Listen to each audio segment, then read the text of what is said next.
Hello and a very warm welcome to Skillsoft presents ETStudios HR Connect in association with ETHR World. I'm your host Himanshi Tiwari.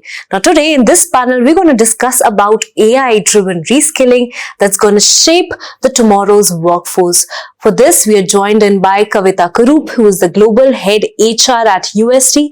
We are also joined in by Abhishek Mishra, who is Head Human Resources India at Rockwell Automation, and of course Devesh Sindhwad, who is the Vice President and Country Head at Skillsoft.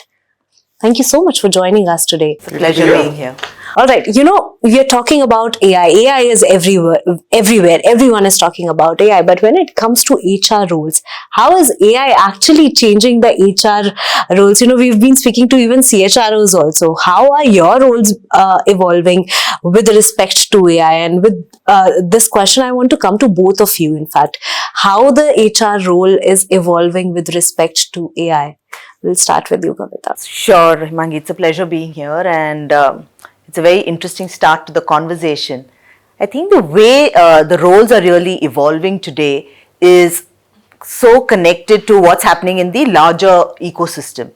AI seems to be the new corporate hype word that's doing the round. It's everywhere, and HR is not one of those areas that is also left untouched. Yeah. The way it's really influencing us in the roles that we play is that it's allowing us to take a far more long reach view with insights that are available a lot quicker. So you're able to look at insights in a much more fast pace. You're able to look at what are the long-term directions that the organizations are taking, and then able to align your people practices to align with the strategic business goals of the organization.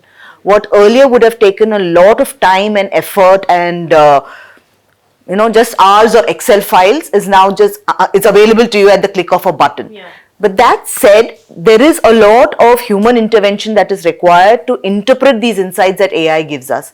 So, I was reading this book which had Gary Kasparov talk about, saying that, it is not about the best humans and the best technology being brought together, but the process of combining the two that really brings us to the right place. And I think that's what AI is allowing us to do today. All right, thank you for sharing those insights and setting up the context for us so brilliantly. And coming to you, Abhishek, also from your industry perspective, how the role of HR is changing with respect to AI, and how is AI making you all also future ready? No, absolutely. I think first of all, thanks for having me here. I think I completely agree with what Kavita said. See, what's happening is AI has suddenly opened up a plethora of opportunities, and I think what's important to understand that AI is here to augment, you call it people, processes, systems or capabilities. It's not either or, right? And whenever I, speak to my colleagues or, team members, I always tell that, you shouldn't really, fear about, either or. But how do you really augment AI, which is a top technology, and really layer it over the human capabilities that you bring to real, because there are a lot of things which maybe AI will take long time, right, to really come over, and things like, creativity, innovation, complex decision making. Now, decision making of certain kind of, algorithms through AI can happen, but when it's a complex situation, it's about empathy, it's about connect, creativity. I think that's where humans have to be there. But yes, AI with vast amount of data around that can augment the capabilities of the human and really, bring to table opportunities which maybe few years back were not possible. And that's true in every sphere, right from if you go throughout the employee life cycle, be it recruitment or, you're onboarding people, or you're trying to, gauge the engagement level of employees, performance, talent, succession planning, everything. It touches every sphere, including, learning. So that's what I would have to add to it. Yeah, and then on that point, I would like to come to you, Devesh, also. He said that AI is also changing the learning landscape for us.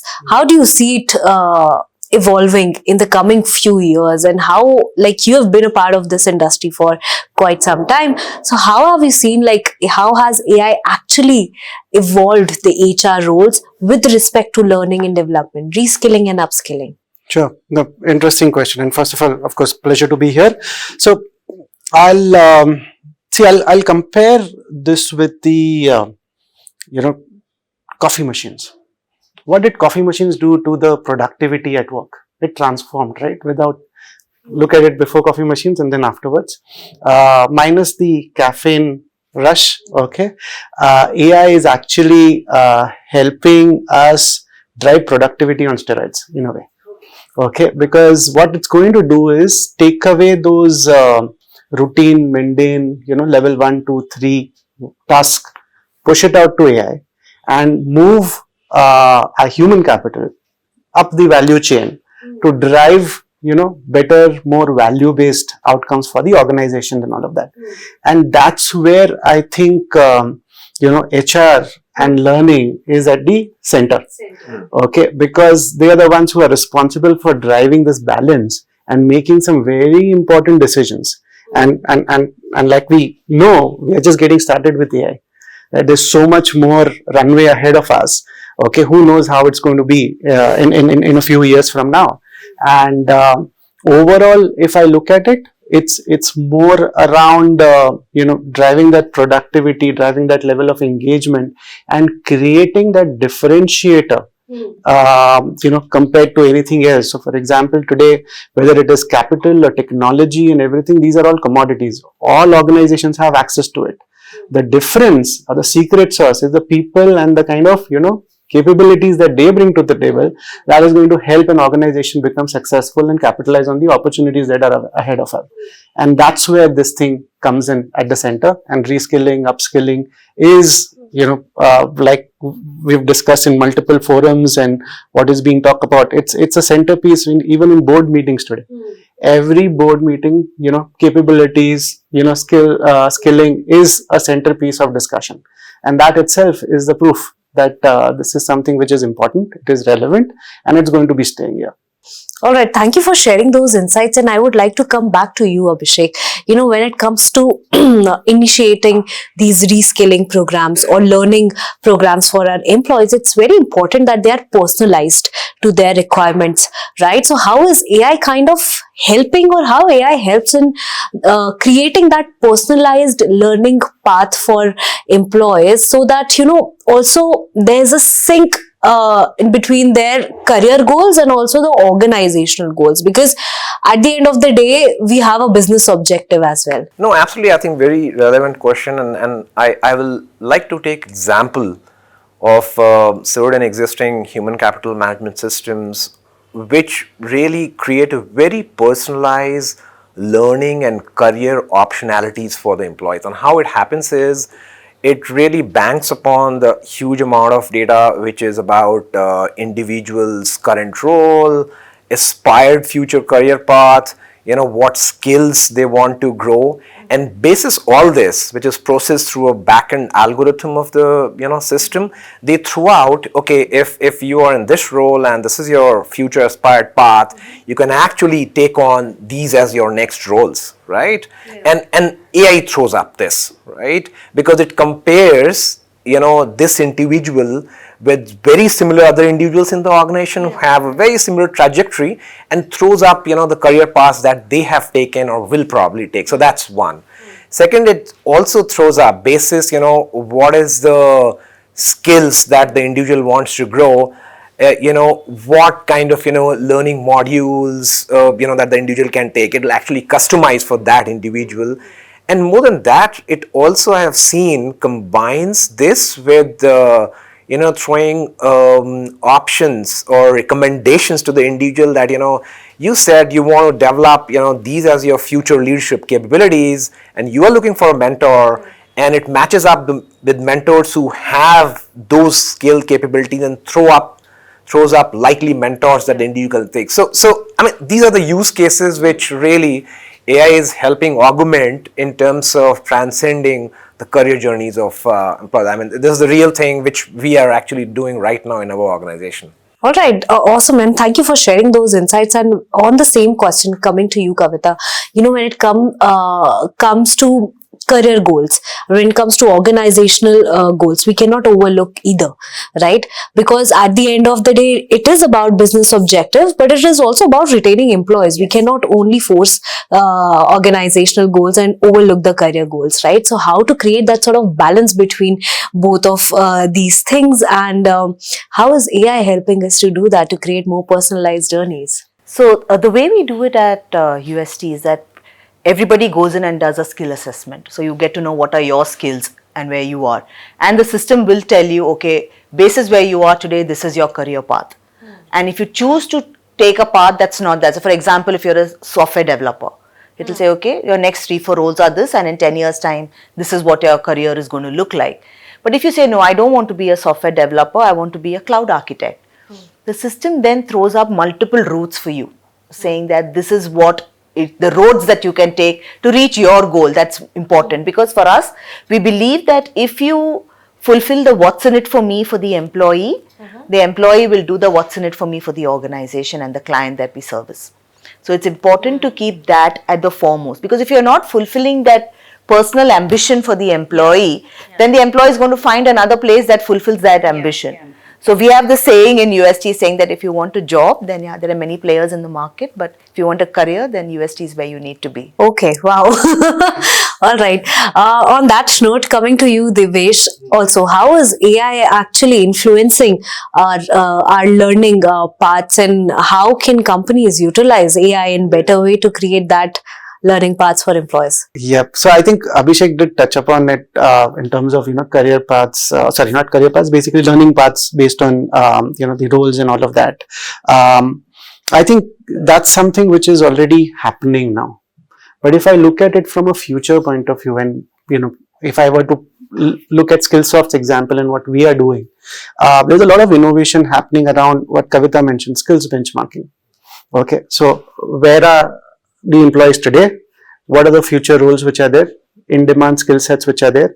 And how do you basically drive that to the next level?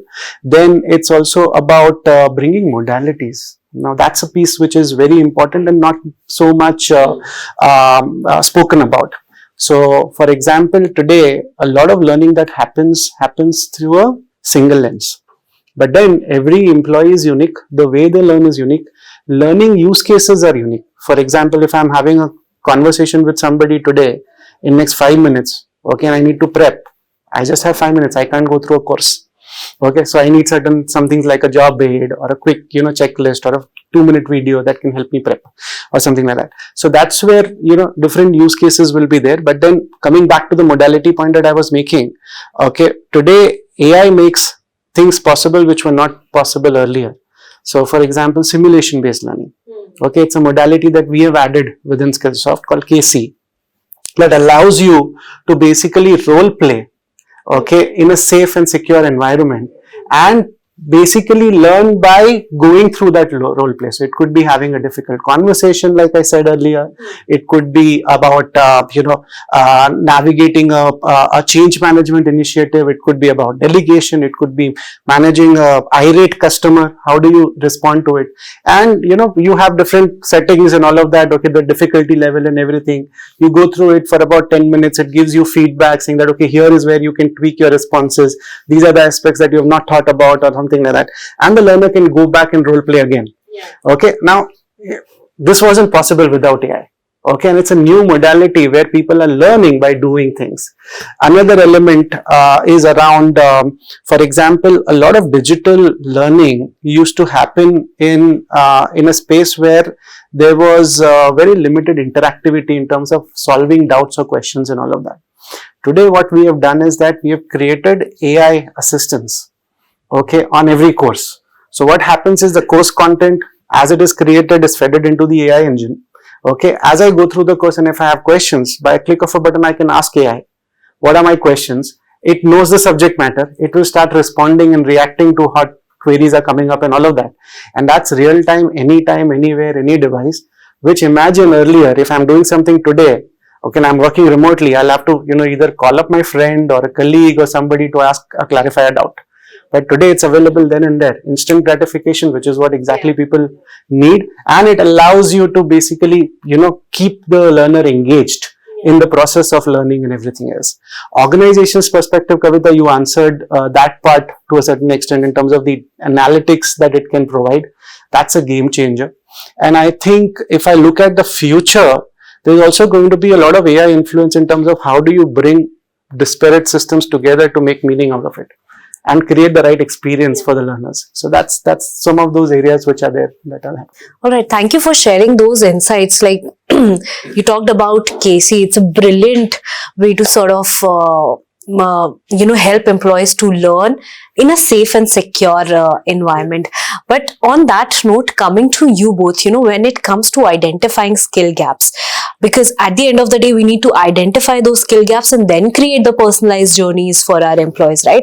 But we know the skill gaps of today, but we want to predict the skill gaps of tomorrow, right? As per the World Economic Forum, 50% of the global organizational workers, they'll need reskilling, right? So how AI can help to predict future skills, right? And how can we prepare our workforce to be future ready?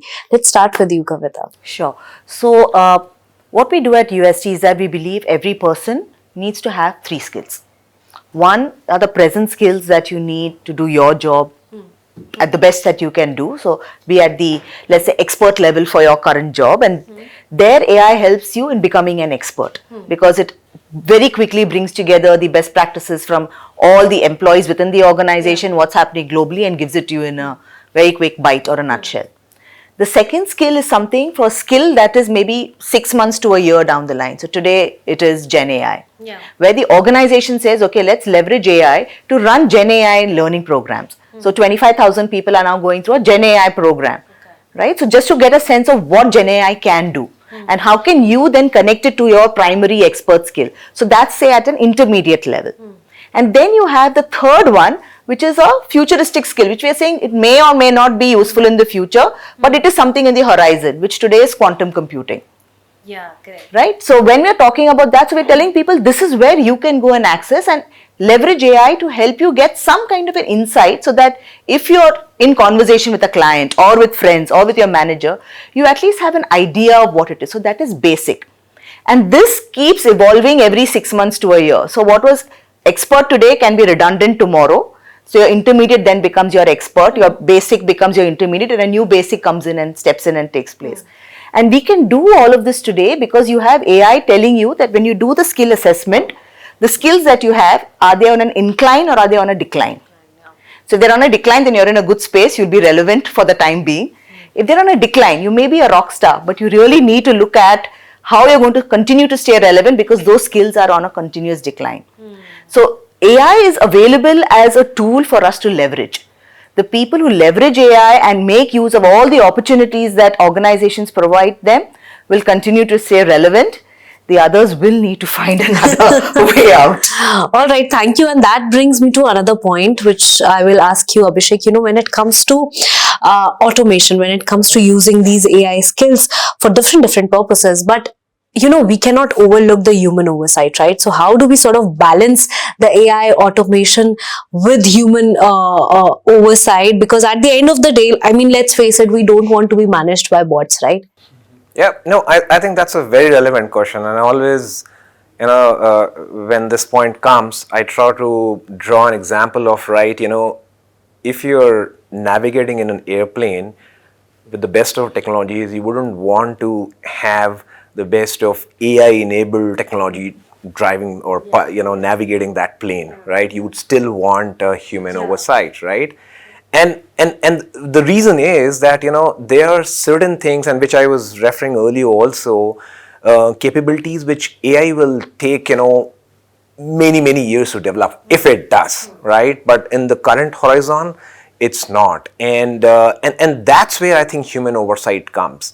Particularly things like as you were saying, complex decision making, right? Or if it's about empathy. Sometimes AI may not have the full context, right? The individual, and hence some of these also a lot of times they are unpredictable situations, right? Which and see, AI is as good as the data it has been trained on. And so if those unpredictable situations, and the very word unpredictable, which means that they don't happen, or you can't predict them, they might not have been fed into that model, and hence the AI engine cannot really propose you a solution. So some of these kind of capabilities will always require human oversight. And particularly few things which are now kind of becoming very relevant is ethics, right? Inclusivity. Because if a AI model left on its own feeds on the data, if the data itself has biases, those biases will creep in into the decision making by the system, and that's where you need human oversight to make sure that that is being made redundant through human oversight. I mean, that's just an example, but similar areas where human oversight will continue to be important. What is it that as humans we bring to the table, right? We bring our intuition, we bring our experience, and we bring our knowledge. So AI can very easily take the knowledge part away, but the intuition and experience is what we still have. And that's something we should hold on to very dearly and see how is it that we can leverage that knowledge quicker. So there's no need anymore for us to go to deep dive into everything. We can leverage AI to skim and still get the enough information that we need to do whatever task is there at hand. Yeah, all right. And on that note, we have been talking about how business objective is the most important for all of us. And on that note, I will come to you, Devesh. See, you are handling all these AI platforms. You are handling all these learning platforms. You're using AI in those learning platforms. So how AI in those learning platforms can actually create an alignment with a higher business objectives, because at the end of the day, we need that. Absolutely. No, that's again, like I like saying, it's a money question, right? At the end of the day, all of this, business is very clear. There has to be, effectiveness in terms of aligning whatever you're doing to the business needs. Okay. And overall, it should help me either save cost or scale up or whatever it is. Okay. So, I think the best way to answer this would be in two parts. One from a learner perspective, and second from the organization perspective. Now, from a learner perspective, I think we have already spoken about curation, personalization. Okay, there are elements which haven't come up in the discussion so far, around say maybe gamification. Okay, which actually creates that stickiness and learner motivation to basically keep learning. Okay, and helps drive that cultural element also, because at the end of the day, that's what matters. So that a tool being implemented is one thing; it actually gets used, okay, to drive the ROI from an organization perspective, and gives value to the learner as well. Coming to the organizational perspective, I think one biggest thing that most organizations are focused on when it comes to learning is doing more with less. Right? And while it's always going to be an ask, and it's always going to be a benchmark that is going to be set higher and higher.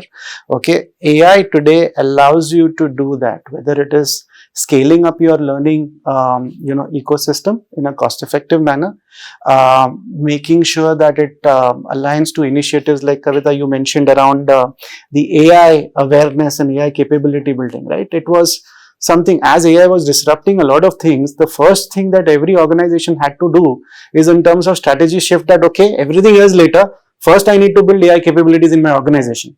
And that is across, whether it is a bank or a software company or a manufacturing company, everybody had to do that. Okay, so these kind of initiatives which are there, and they are going to be keep coming, who knows what's going to be the next revolution.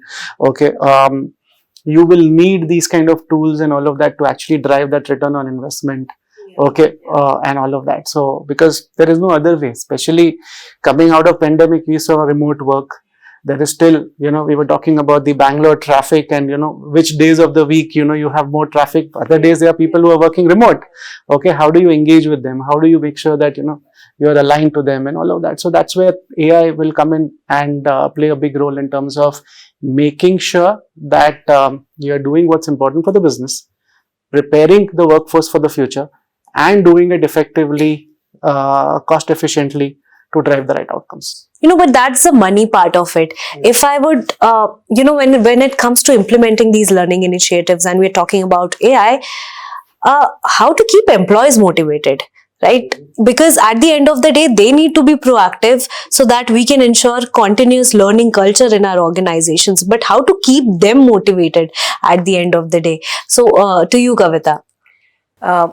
Couple of things that you should do when you're rolling out any learning initiative, at least that's worked for me. So one is align it to a strategic business imperative of the organization. So then people know that whatever they are doing, there is a direct outcome that's impacting the larger organization. So they have a larger purpose to connect to. So for us, our purpose is transforming lives of our customers, our employees, and the world around us. So if you're able to connect everything to the purpose, then that's half the battle won. So 50% there. Then you get an executive sponsor, someone from the executive team who believes in what that learning is going to drive and participates in it wholeheartedly. So you have someone to look up to as a role model. So you have to follow a top-down, bottom-up approach at the same time, so that somewhere in the middle you meet and everyone is speaking the same language. Third is leveraging what Divyesh said, right, around gamification. Gamification always helps because it allows us to tap into that inner child. And as children, that's something we all loved, right? We loved going and hiding from the person who was tagged. We always wanted to be the one first in the race. We always wanted to compete and win. So the moment you create that gamification universe for people, it allows them to shed the designation, the corporate persona that they have, and tap into that inner child and still learn. And then go back in the real world and wear all those and say, now I'm better than you because I have learned. So if you build the what's in it for me, for the employee, for the organization, and provide it for them in any format that suits them the best. So you don't mandate learning, you don't mandate the way they learn. What you mandate is the outcome. So once you put all of this in place and you tell people it doesn't matter whether you read, whether you see videos, you go on YouTube, you sit with a friend, or you go to a learning platform and learn, as long as you're learning. And I'm giving you all these options. You know, this is a very good parenting tip as well. If you say so. Yeah. On that note, I'll come to you also, Abhishek. You know, we are talking about implementing these AI learning platforms, but what about the challenges? You know, when you implement anything new in your organizations, there are multiple challenges, right? So what are those challenges that come with AI-powered learning solutions, and how can we sort of look at mitigating them? What do we need to ensure that we mitigate these challenges? Yeah. See, this is like a change, and any change sees its own resistance. We are people, right? And so I think the biggest thing is to really make people understand, right? You know, and I'm coming back to the initial point I made, that AI and technology is here to augment and not really replace you, because there has been this debate going on that, you know, will AI replace?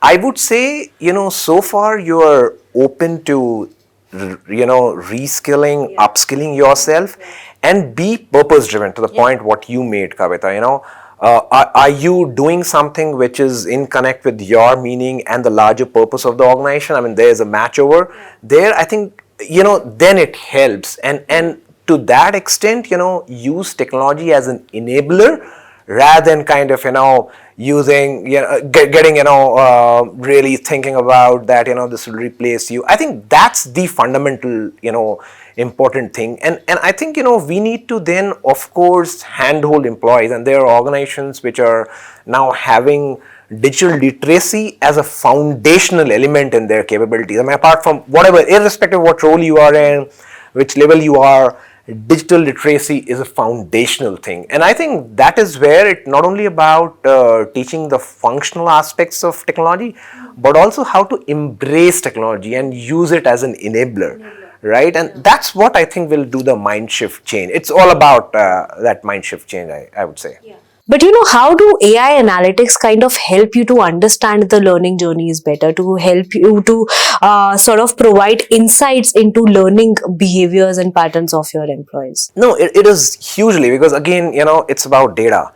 And AI based, so suppose, you know, there's a learning journey, right? AI can always throw in, you know, what's the trend? Are people loving certain facilitator there or certain module there, right? And what's the reason, right? Are people of certain persona taking a certain kind of, you know, learning journey? So then all these insights, you know, are very strong analytics. Also, it, you know, helps people understand that, you know, what are the performance gaps that are either getting met or not getting met through these learning journeys for people? So there's huge amount of analytics which can come through AI around all this, and which again can get fed into the organizations. One, of course, what direction do they take if there are certain performance gaps which they are figuring out the AI is throwing up, or there are certain kind of say learning paths which people are really taking up, it's like in demand or it's trending, or there are certain facilitators or certain topics which are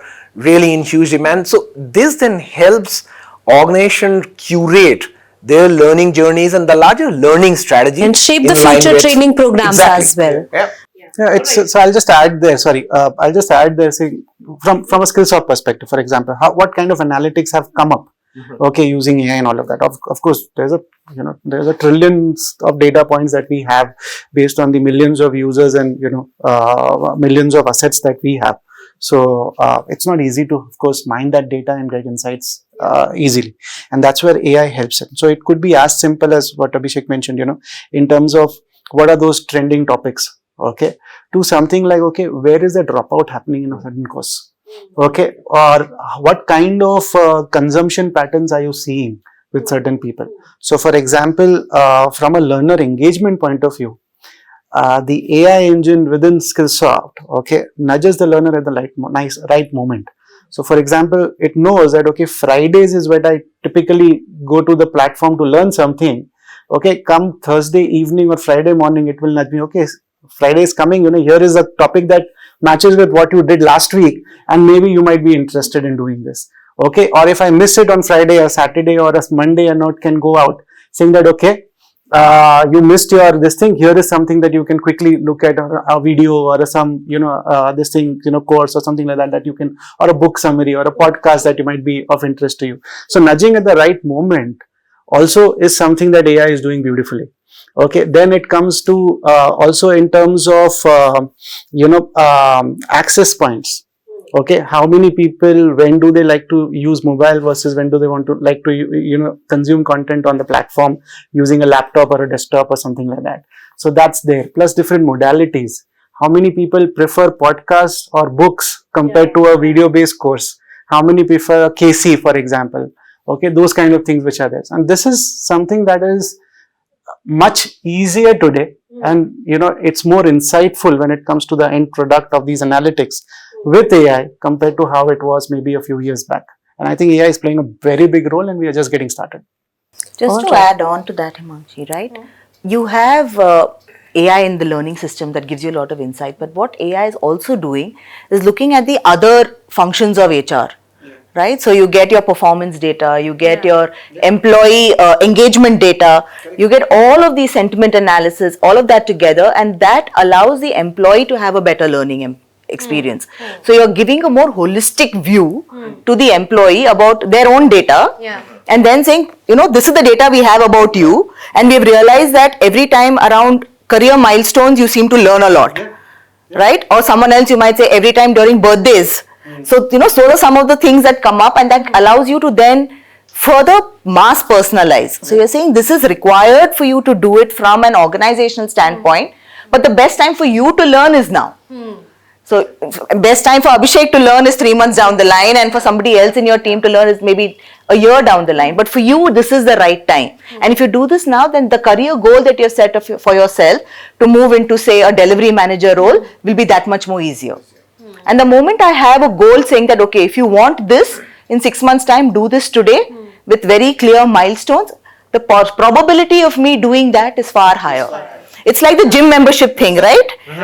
You can take a regular gym membership and say, okay, I will take a membership and go when I want to the gym.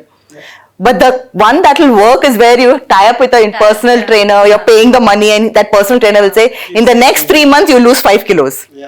Those are the programs that would work. So the same thing would work here. Correct. So we have it on our platform, we call it role advisor. Okay, where you can actually set up a role saying that, okay, this is the role that I want. AI, of course, does its job in terms of identifying the skill sets which are required for that job or role. Okay, what you have based on the matrix that is already available in the system, and says, okay, here is the bridge plan. Okay, for each individual.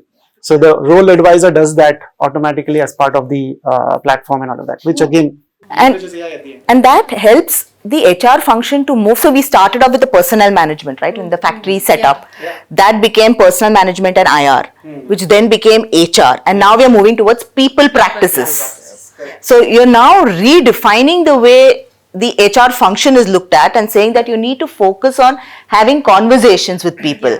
You don't need to be putting Excel files together and say, Achha, this is when your increment will happen and last year. All of that is available to you thanks to AI. So leverage that so that you're able to play that role of advisor, mentor, coach, and you're able to provide a more enabling role to the employee rather than being a supporting role. So it's the actual shift of being a supporting function to an enabling function. All right, thank you so much, and a lot of insights, because you have made my job easier. I didn't have to ask a lot of questions because you have already answered most of them. So thank you for that. But on that note, as we are wrapping up this conversation, Kavita, I would like to come to you. We are talking about technical upskilling. We are talking about technical skills. But when it comes to leadership development in your company, how AI is kind of helping in that and making your workforce future ready, not only in terms of technical readiness, but also in terms of shaping the future leaders as well. Absolutely. The way we leverage AI is twofold. One is to help the leaders craft leadership development journeys that suit them. So we have tie-ups with all the big Ivy League colleges, we have with all the partners that are there across the globe. They have access to world-class content, but you don't really have that time to go and say, oh, I will do this from here and the next topic needs to come from there. So we are trying to help them curate those leadership journeys, and AI comes to their help, saying that if you want to be the best 3 patterns for being a world-class CHRO, these are the 3 options that you have of courses that are there, or the world's best CMO or CISO or CIO, whatever the role might be. The other role is that of being a coach, where we leverage AI not for AI to be a coach for the leader, but for the leader to practice their coaching skills with AI so that they can be a better coach for the employees that come to them. As we grow up in our careers, we at times forget that people might just want us to be sounding boards. They don't necessarily come to us for advice all the time, nor are they particularly interested in listening to our life stories and how we have succeeded or failed. They might just want to air what they have. So this allows them, so the AI basically tells them, you type in the situation saying an employee comes in with a bad performance rating because of bad performance. I have to coach him and convince that, what it is. It goes through the conversation, and at the end of it, it will respond telling how much were you able to convince the employee, whether they were successful with that conversation or not. So it allows them to just get different perspectives, and you can tone up the nastiness or the happiness quotient of the employee that comes in. Making the world better for introverts. Extroverts use it as well a lot. I think it's just a tool, right? And AI is what we use today, right? If you look at it, Abacus was that time's AI, and then you had the calculator, you had the computer, and today it's AI, and tomorrow it will be something else. You never know, human intelligence might just make its way back. Absolutely. And on that note, because now I'm so excited to ask you, Abhishek, what are those future AI trends you are seeing? Because are you seeing human intelligence better than AI, like artificial intelligence? What's your perspective on this? I would maybe repeat at the cost of doing that human intelligence is getting augmented with, AI and all this technology. And it will always be the case, right? The only thing is that, we'll have to wholeheartedly embrace that and use it for the right purpose and direction, right? And to me, I think, that's the future trend, and which reminds me, there was a book I was reading by a famous author, Nobel Prize winning Clara and the Sun, and it was talking about the future where real friends may get replaced by robo friends, but then it shows that the life will not just be robots, because robots will need humans to actually pick up and build on the emotional capabilities. They will pick up data getting generated around and develop their own response, right? So the thing is, it's coexistence of human intelligence and maybe technology together, AI augmenting that. I think that's the future, that's the trend.